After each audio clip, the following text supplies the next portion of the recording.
блин. Уже был небольшой снег. Водичка плавает. Как он выдержал, фиг его знает. Ну и не заводится. Для песчаных бурь трещина. Валит офигеть. Потому что там просто ад. Самый тяжелый 30 метров в моей жизни. Надеюсь, меня не спалят нафиг, пиздец.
Первые километры по Швеции пройдены.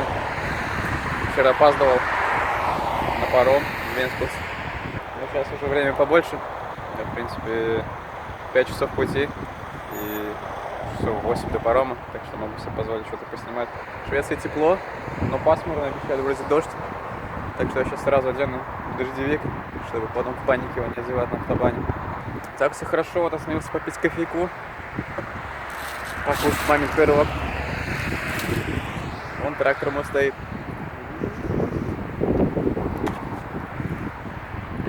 Все, пока ништяк.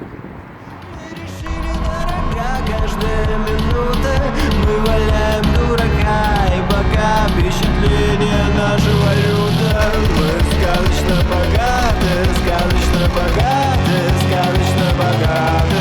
Ты и я. И подожди, куда ты, подожди, куда ты, подожди, куда ты, молодость своя.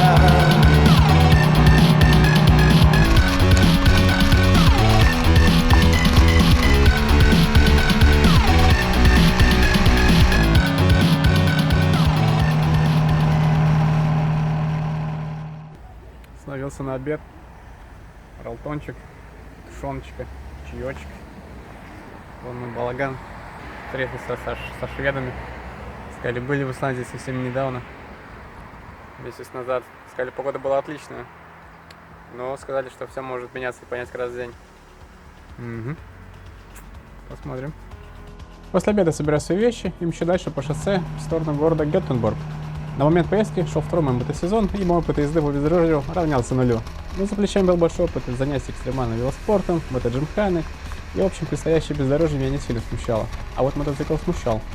Дело в том, что купил его примерно за месяц до поездки, до устранения мелких дефектов и подготовку ушло еще недели 3, и в итоге я сделал на нем только 2 тестовых выезда, по 20 минут каждый, после которых и вынес вердикт, что мотоцикл готов. Ну что, остается меньше недели до выезда. Мотоцикл сейчас находится в таком состоянии. Сделал небольшой тест-драйв, все вроде неплохо. Заметил, что потекает топливный шланг, решил его поменять, пришлось разобрать весь впуск, поменял фильтр, смазал фильтр, почистил из боксов, обслужил все, что можно было обслужить. Пару дней все будет окончательно собрано и будем обкатывать, а то что-то такой пару раз на него выехал.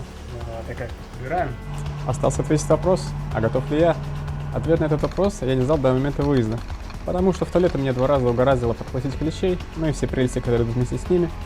Короче, мой курс антибиотиков на момент отъезда был в самом разгаре.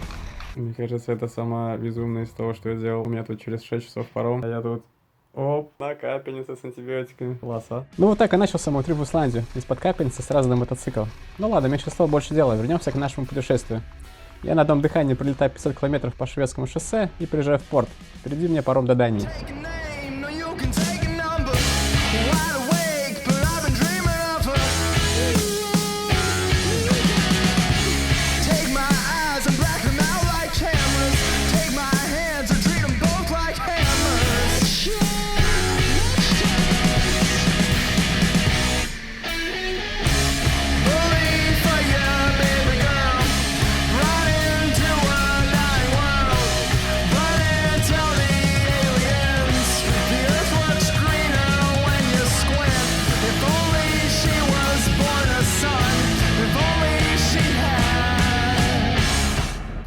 Блин, в Дании, в то место, куда я еду, идут дожди. И судя по прогнозу, достаточно сильные.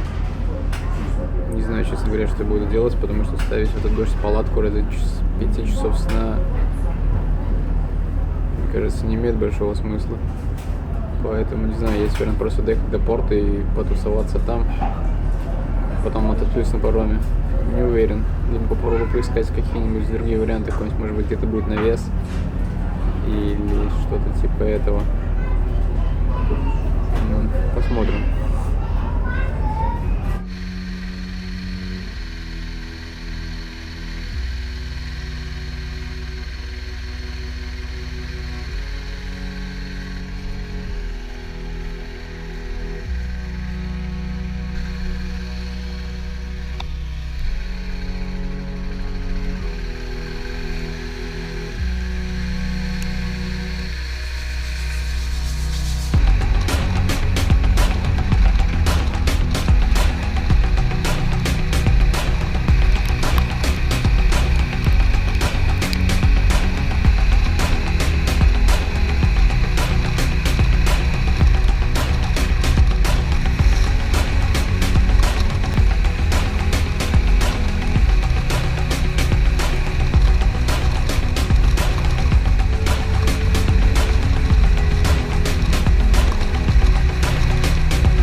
Приезжаю в порт примерно в час ночи, делаю по нему пару кругов и понимаю, что остаться здесь вообще нельзя, и нужно искать себе место под палатку.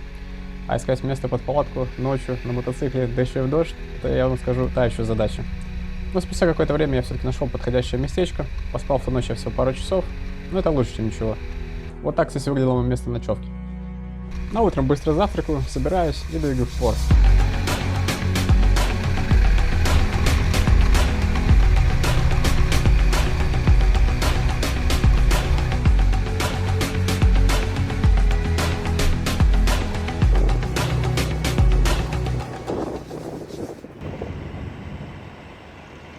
Довольно-таки много мотоциклов.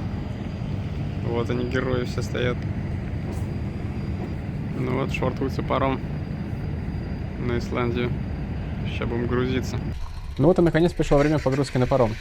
Это самая организованная и отлаженная погрузка, которую я видел в своей жизни. При регистрации каждому дают синюю или оранжевую бирку. Цвет бирки указывает на то, докуда ты плывешь. Выходишь ли ты на Фарерских островах или плывешь до самой Исландии. Ориентируясь на тип бирки, рабочие парома вас распределяют по парковочным местам. Тех, кто плывет до конца, ставят в самой стене, а тех, кто выходит на фарерах, ставят ближе к выходу. По скользкому трапу поднимаюсь на вторую палубу, паркую свой мотоцикл, хорошенько фиксирую его стропами, плыть до Исландии чуть больше 2 дней, а следующая наша остановка будет на Фарерских островах.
каюту. Ну как каюту, 6 кушеток. Вот мое ложе. Подплываем по Фарерам. Фу, блин, Фарерам. В Исландии. Пора собираться.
Отличная погода, я считаю.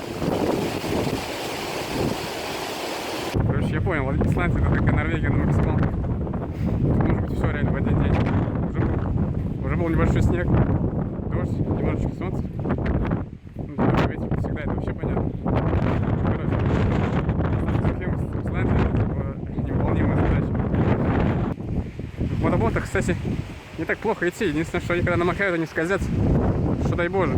Потому что их задача не создавать трение, а наоборот его мешать, чтобы пальцы не стерлись в асфальт при падении. В общем, нормально, хотя я даже думал, что эти хайкерные ботинки я зря с собой взял, потом посмотрим. Я думаю, что мои мотоботы кончатся после этой поездки. На троне вылетает, ветер такой, и дождь. И так что получится, может обратно, если буду успевать. Я, конечно, не буду успевать. Так что придется в следующий раз поехать и полетать. Правильно, будет повод. Вот дождь прекратился. Сейчас ветерком подует и уже сухой. Знаете, такая немного издевается. Оп, дождь. А что ты там одел дождевик? Вот снимаю его, все, не дождя. Что там тепло оделся, солнышко вот тебе. Разделся, вот тебе опять дождь. И, короче, так вообще не останавливаюсь. Прикольно, что, отдых. Вон мой мотоциклик стоит. Один-единственный, больше нет мотоциклистов тут. Непопулярное, наверное, среди нас местечко. Блин, у народу подвалило вообще, обалдеть сколько. Я приехал, тут была полупустая парковка.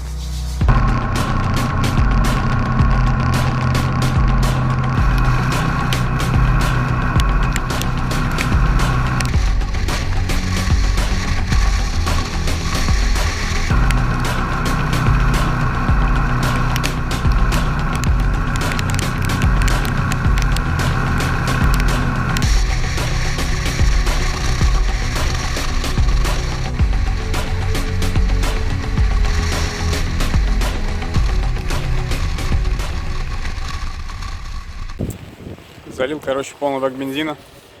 И вот еще 2 канистры, каждая по 5 литров. По моим подсчетам должно хватить. Ну, я так надеюсь. Посмотрим. Тут хочу уточнить, зачем мне вообще эти канистры. Дело в том, что мой изначальный план был ехать до вулкана Аскья, а потом обратно до кольцевой дороги. Дистанция между заправками выходила больше, чем 300 километров, а это больше, чем запас хода на одном баке моего мотоцикла. К тому же ситуацию усугубляла езда по бездорожью, когда мотоцикл потребляет больше топлива. Ну, в общем, без дополнительного топлива было не обойтись. Доехал до каньончика, тут лагил. Сейчас пойду в офис, посмотрю, сделаю пару фотографий. До Аски мне еще ехать 100 километров. И навигатор говорит, что ехать 10 часов, 100 километров, 10 часов. И знаете что? Мне кажется, я ему верю. На самом деле до этого все шло, все дороги были очень даже последняя концовая дорога была очень ровной. Но посмотрим, что будет дальше, потому что дальше этот гравий должен кончиться, должны начаться вроде как пески. Ну посмотрим.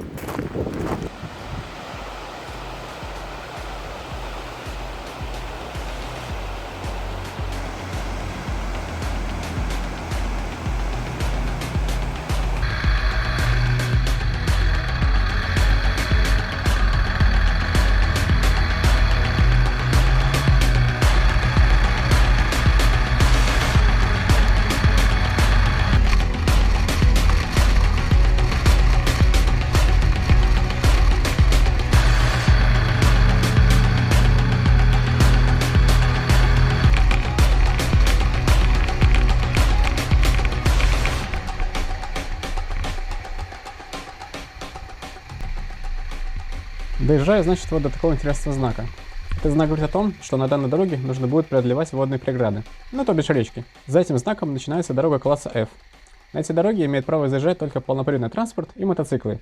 А, я как раз на мотоцикле. Ну что, погнали!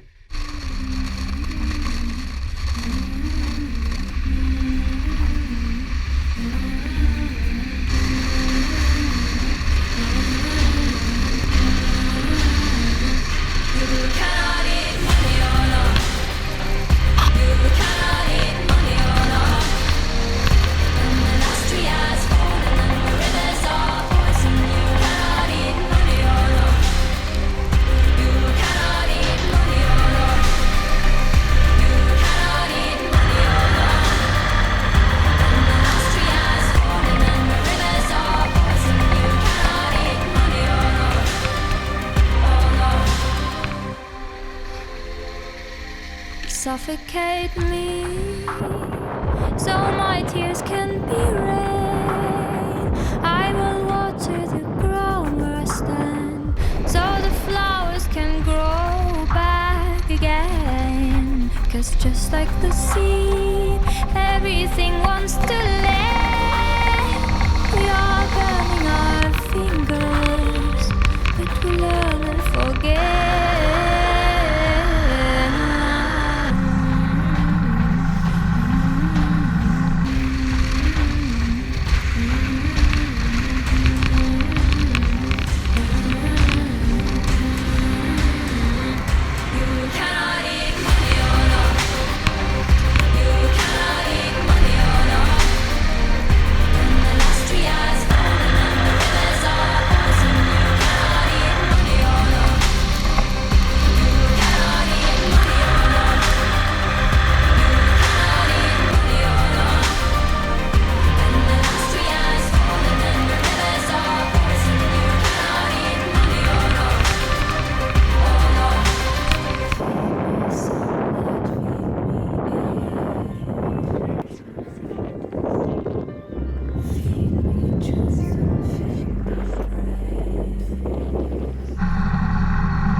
Да, вот в этот самый момент мое приключение стало намного интересней. Мотоцикл практически полностью под водой, в двигателе вода. И в тот самый момент мне казалось, что следующую ночь я приду на берегу этой реки, пытаясь спасти свой мотоцикл. Изведется ли он после таких водных процедур, это был еще большой вопрос. Разгружаю байк и пробую его поднять. Сразу мне это сделать не удается, ноги то и дело разъезжаются на скользких камнях. Но после нескольких попыток мне все же удается его поднять и поставить на подножку. Маленькая, но все же победа. Кстати, зацените, с какой скоростью стали те мои часы. Примерно с такой же скоростью я перебирал варианты моего спасения в своей голове. Пробую вытянуть мотоцикл самостоятельно, но сделать у меня этого не выходит. Ноги постоянно скользят по мокрым камням, а колеса то и дело натыкаются на огромные булыжники. И я начинаю понимать, что самостоятельно вытащить мотоцикл из этой реки у меня не получится. Предпринимаю еще несколько безуспешных попыток достать мотоцикл из водного плена, но никакого результата это не дает. И я понимаю, что в одиночку я это сделать точно не смогу. К моему счастью, в этой ситуации я не был полностью один. За мной наблюдал другой путешественник, который передо мной переехал эту речку мне навстречу. Убедившись, что я в порядке, он стал выкрикивать, что сюда ездит большая машина и что скоро мне помогут. Я сначала не понял, про какую машину он говорит и где он ее нашел. Я видел только пустой горизонт и мой мотоцикл, который стоял посередине реки. Но вот на горизонте вправду появляется сила грузовика. Это были мои спасители, команда путешественников из Испании. После недолгих обсуждений начинается спасательная операция. Грузовик без каких-либо трудностей преодолевает реку. Блин, сейчас точно пойду на грузовике. Кидает мне трос, я привязываю к своему байку, и меня медленно и аккуратно вытягивают на берег.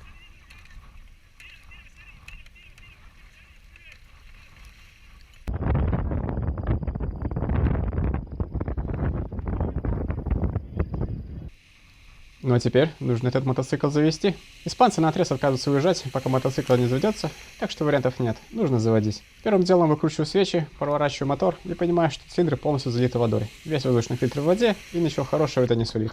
Мои спасители всячески способствуют ремонту моего мотоцикла, делятся инструментом, выжимают воду из воздушного фильтра и периодически приносят мне горячий кофе. Спустя минут 40 и бесконечное количество попыток, мотоцикл все же начинает подавать признаки жизни, начинает чихать, стрелять и в итоге заводится. Работает очень неуверенно, с перебоями, все время приходится держать ручку газа. Быстренько собираю свои вещи, прыгаю на мотоцикл, и мы решаем, что дальше мы поедем все вместе до самого лагеря. К сожалению, вот этот кадр — это последнее, что сняло GoPro, потому что GoPro всегда садится на самом интересном месте, а дальше было еще ой как много интересного. Если кратко, то испанцы ехали намного быстрее меня. Я пропускаю вперед, наступает ночь, я еще еду, пара не горит, телефон не работает, GoPro села, через пески, примерно вот такие пески. Я роняю мотоцикл каждые 20 метров, до лагеря еще километров 30, у меня нет питьевой воды, решаю развернуться и ехать назад, доезжаю до первой реки, ночую. He told me I belong in a churchyard. He told me I could walk away, but I wouldn't get far. Tell me, how do people know what is right, what is love? He told me I belong in a churchyard.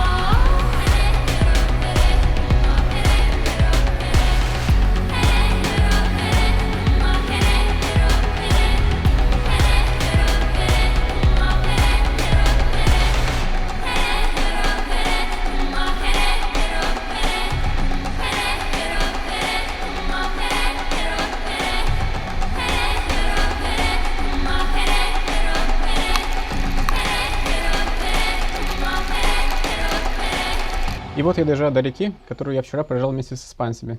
Если вчера я пролетел особо не задумываясь, то сейчас решил быть максимально осторожным, чтобы не урезать мотоцикл в реку во второй раз. Частично разгружаю мотоцикл, приношу все вещи на другой берег и тщательно изучаю траекторию, где лучше всего ехать. Решил я преодолевать реку на медленной скорости, сидя на мотоцикле и помогая себе ногами.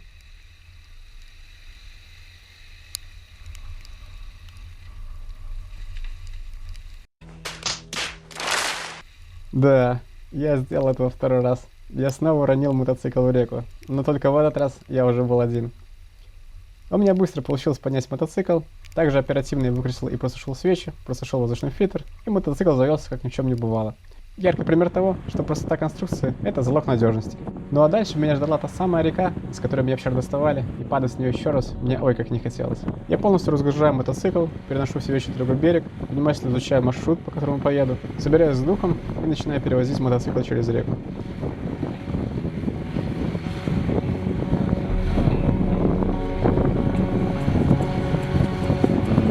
Nature, nature, heaven and home.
Ладно, не буду вас мучить. Мотоцикл я успешно перевез через речку. Я могу сказать, что это было легко и просто, но это определенно лучше, чем каждый раз разбирать и сушить двигатель. В общем, обедаю, собираю вещи, ну и к вечеру я уже в кемпинге. После всех этих приключений по бездорожью мотоциклу требуются некоторые ремонтные работы, поэтому решил сегодня остаться в кемпинге. Починить его немножечко, а то у меня тут в фаре водичка плавает и куски лампочки, которая сгорела, потому что когда холодная водичка попадает на горячую лампочку, она взрывается. Благо есть с собой запасная лампочка, и все делается при помощи там одного шестигранника и ножика. Так что все ништяк. Ну вот тусую в кемпинге сегодня, отдыхаю, что-то замотался его поднимать, таскать по этим пескам, по этой воде. 3 раза топил, сколько можно. Короче, сейчас подшаманю немножечко. Он поворотник еще болтается. Оп. Надо приклеить. Собственно, вроде нормально, без особых потерь. Как он выдержал, фиг его знает. Ну, короче, приступим к ремонту. Починив мотоцикл и вдоволь отдохнув, утром выезжаю из кемпинга. Решаю, что буду двигаться вдоль южного берега Исландии в направлении запада. Планирую в этот день проехать максимально далеко, насколько смогу. Настроение было отличное, погода радовала отсутствием осадков, и я уже был в предвкушении всех красот, которые обещал мне сегодняшний день.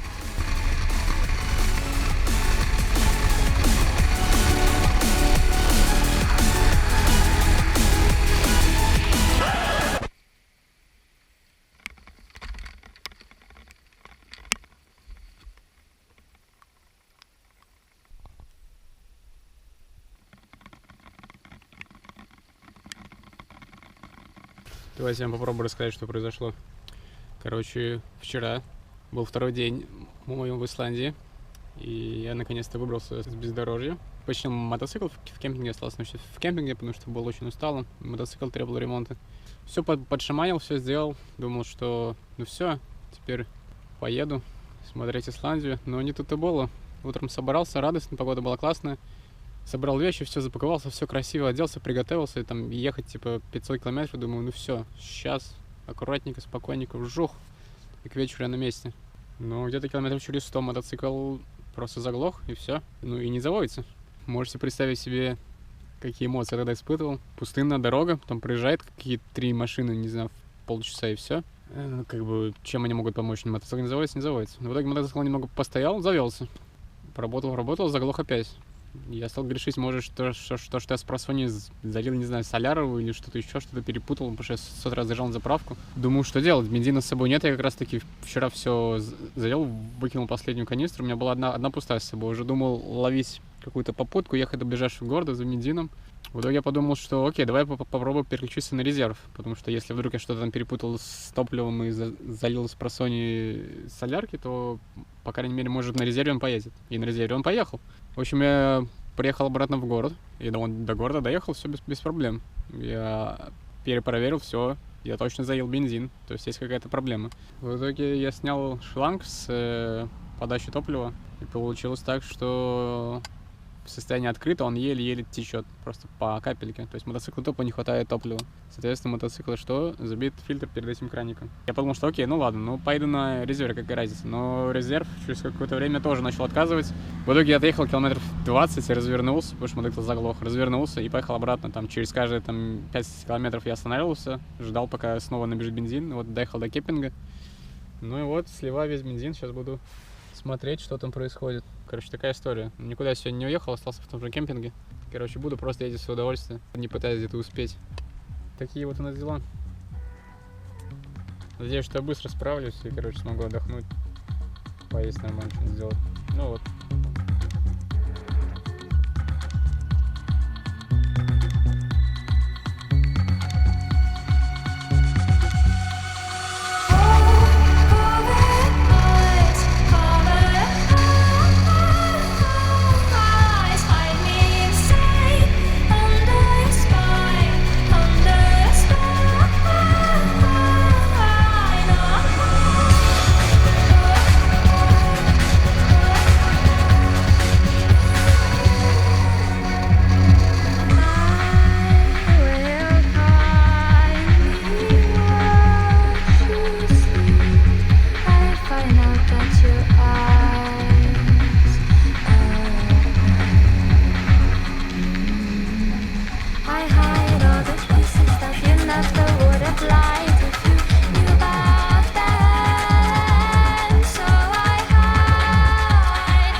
доехал, ледяная лагуна.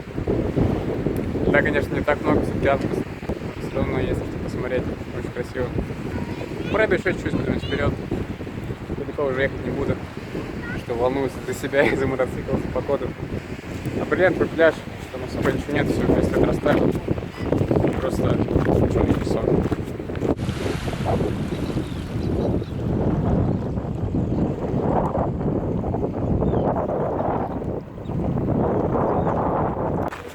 Ладно, пойду что-нибудь перекушу. Вот двигать дальше. Еще не вечер, как говорится, нужно ехать.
Уже даже не верится, что в Исландии 2002 года. Сегодня солнце, тепло достаточно, 11 градусов. Еще ни разу не шел дождь, что вообще не похоже на Исландию. И вот доехал до Скогофосса наконец-то. Дальше уже не поеду, буду потихоньку двигаться до сейчас в обратную сторону, заезжая во все будут интересные места. Так что так. Погода сегодня прям радует. Я согрелся, офигеть. Правда, сегодня было 2 песчаных бури в Исландии. Ну ладно.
Вообще ни единого звука нет, и ветра нет, и дождя нет. Да этого не может быть. Я в какой-то другой стране, наверное. Ну, насчет дождя, конечно, мы еще посмотрим. Но тишина просто невообразимая. Это просто великолепный вечер. Там идет дождь, за спиной уже идет дождь. Но тут просто какой-то оазис. Не знаю, конечно, что будет дальше. Но это великолепно. Я поел, вкусно поел, попил чаю. Все просто восхитительно. Надеюсь, у меня будет спокойная ночь. Я прямо выдохнул, расслабился. Устал я, конечно. Устал. А еще Фарера впереди. Не пьется куть. Вот, просыпаешься такое утром. Из палаточки выходишь. А тут херакс. Такая вот красота. Тишина. Ветра нет. Солнце светит. Это рай. Это реально рай.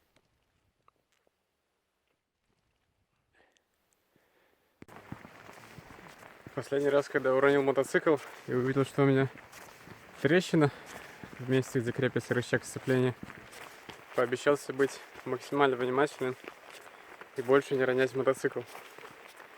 Как вы думаете, что произошло сегодня утром?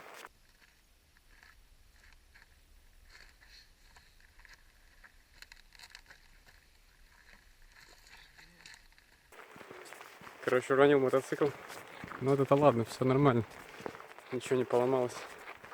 Вот спина у меня поломалась, кажется, да. Сорвал спину, болит офигеть. Так что вот решил остановиться в незапланированном месте, посмотреть на водопад.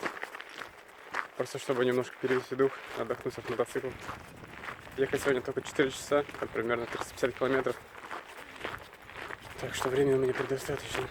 В общем, решил немножко отдохнуть, пройтись, чтобы спина немножко отдохнула, а то даже сидеть было больно. В общем, нужно больше не ронять мотоцикл. Иначе пиздец.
Встал тут на ночевку в роскошном месте.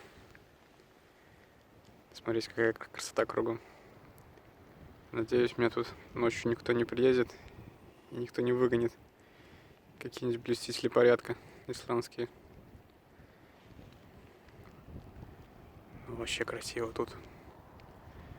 Дождик, правда, идет. Ну, это же Исландия.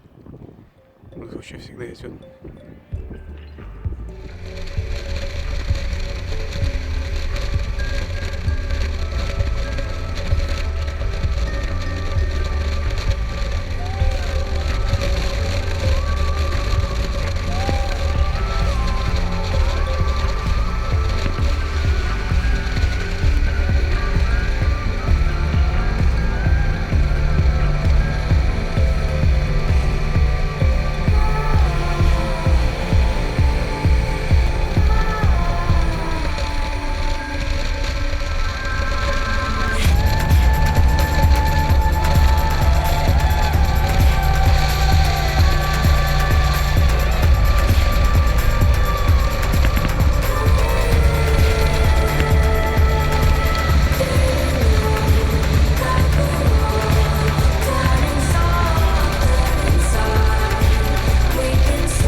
Периодически отваливается шланг один для слива масла там из воздушного фильтра. Как бы странно это не звучало. Ну, в общем, пока хомутов под рукой не было, вот лейкопласт я примотал. Не болей, мотоциклик.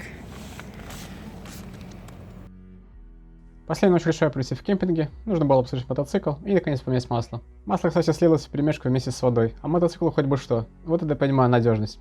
Закончив с ремонтом, отваливаю спать. Завтра рано утром меня ждет паром до Фарерских островов.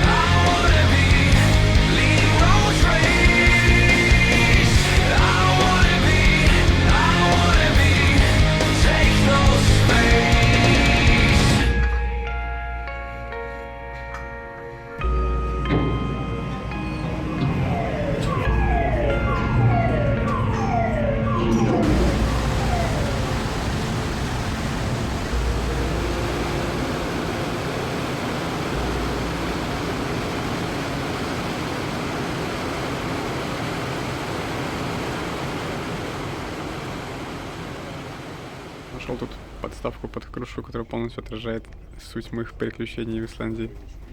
Вот она. Блин, эти магнитики все становятся все лучше и лучше.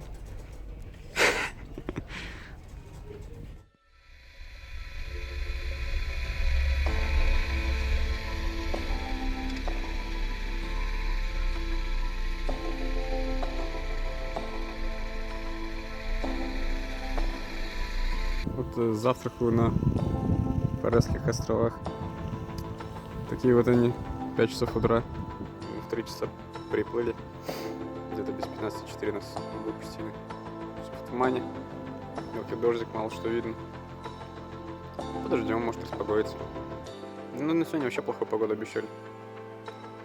Так что поделаешь. Плохой погоде нам не привыкать. Туман сильный, да. Метров 20 не видно ничего. Пью кофе.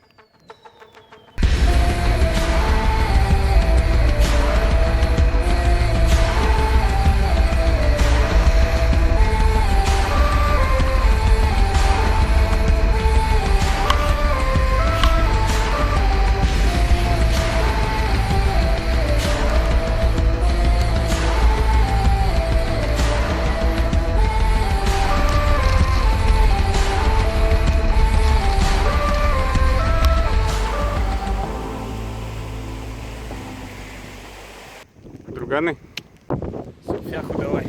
Погнали со мной. Пойдем водопад смотреть, Лев.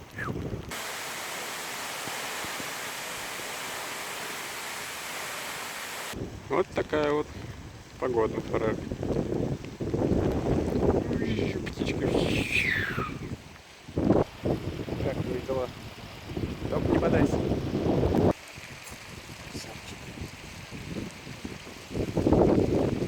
Ну все. Погнали.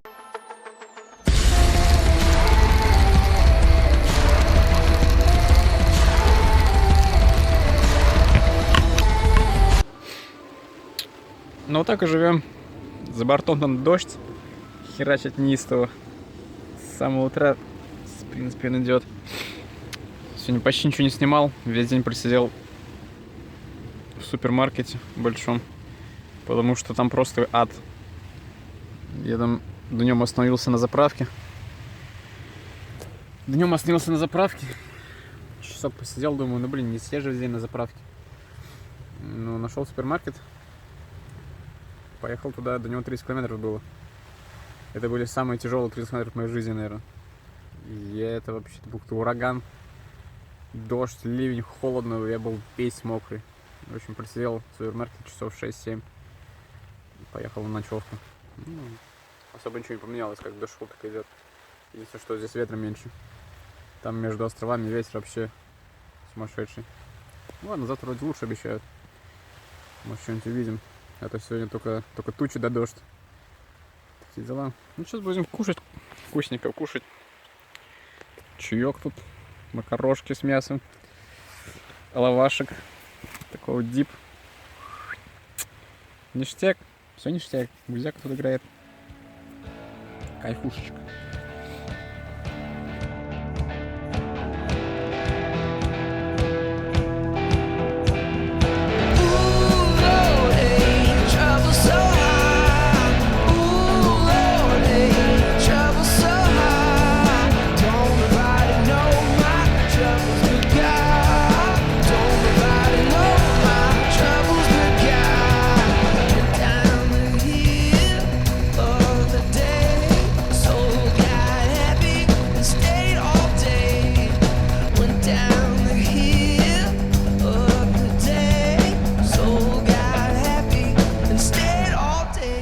Еду, значит, смотреть местечко под названием Бездел-Фосур.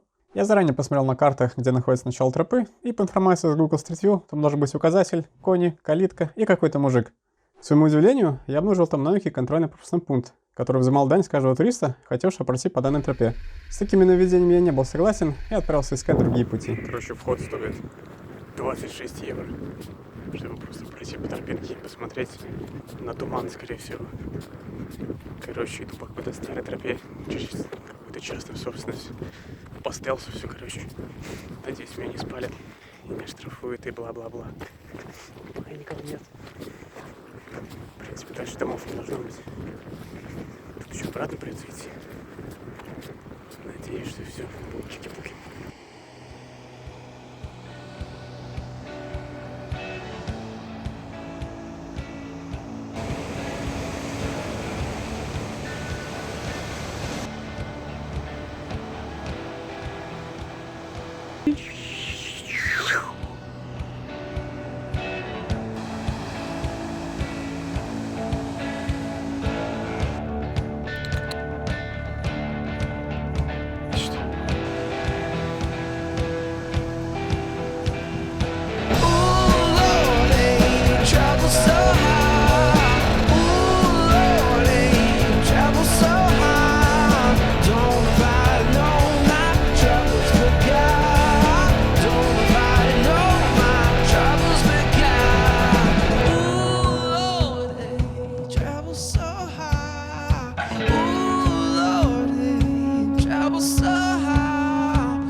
Приехал тут на старое место ночевки, там типа прошлой ночью ночевал.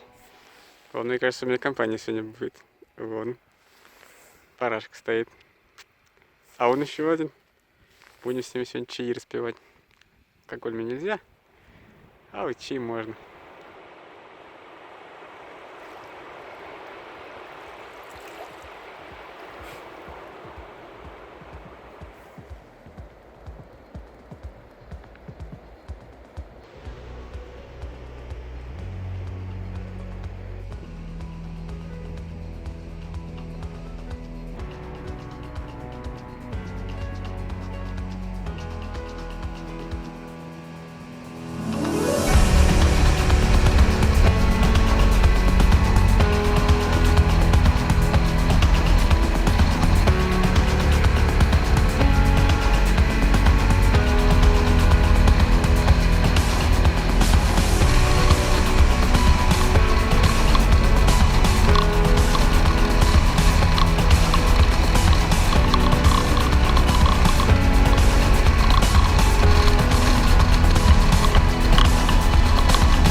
Ну вот и мой паром приплыл.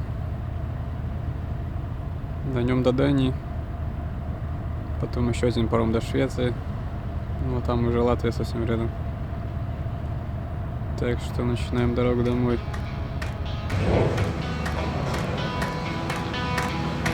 So hold on for a moment. If we're not scared of opponents, then with what we have we can own it. We just plant the seed and keep growing it. And when that light shines in the morning, they'll still be waking up yawning. We'll be smiling like we expected, with sweet victory in one method. Cause one voice is enough to make sleeping giants wake up, to make armies put their hands up and watch whole nations stand up. It's one belief, one spark, one faith and one restart. And we can reboot the whole chart before it all falls apart. So stand up, shout it out, and put them in the air if you like it loud. We only got one shot, so let's make it count. It's a takedown, nobody can stop us now. Stand up, shout it out, say it loud so the world can't drown us out. And before we depart, let's leave a mark, 'cause light shines brighter in the dark. When we scream, our lips don't make a sound. We march with feet on solid ground. We walk when no one wants to go on this untraveled road. When we scream, our lips don't make a sound. We march with feet on solid ground. We walk when no one wants to go on this untraveled road.